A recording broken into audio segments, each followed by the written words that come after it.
હાજ પડી. દુર્યોધન પોતાના કક્ષમાં આવે છે, બેઠક લીધી છે. ભાનુમતીએ પગમાલી મોજડી ઉતારી લીધી, માથેલી પાગ ઉતારી લીધી, કાયમના ક્રમ પ્રમાણે એના હાથ પગ ધોઈ લીધા, જમવાનું આપ્યું અને સ્વયં કક્ષમાં જ્યાં રાત્રે દુર્યોધન આવે છે, ઝડપ કરતા ભાનુમતી ઢોલિયેથી ઊભા થઈ જાય છે. હે હસ્તિનાપુરના યુવરાજ, હું તમારી પત્ની છું, તારી દાસી છું.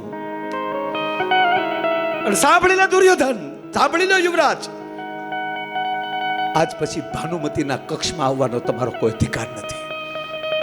હું તારી દાસી, હું તને જમાડીશ. આજ પછી અહીંયા આવતો નહીં.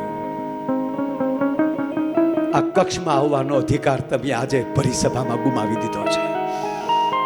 યુવરાજ, તમે દ્રૌપદીના વસ્ત્રહરણ ખેંચવાની કોશિશ નથી કરી, ભારત વર્ષની આર્ય નારીની.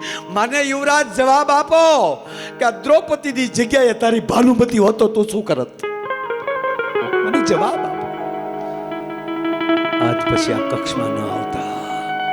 આ વિચારધારા રાખી હોય ને એના કોઠામાં જે દીકરી જન્મી હોય ને એ કૃષ્ણની પુત્ર વધુ થઈ શકે. મારો કહેવાનો અર્થ છે આ વિચારધારા.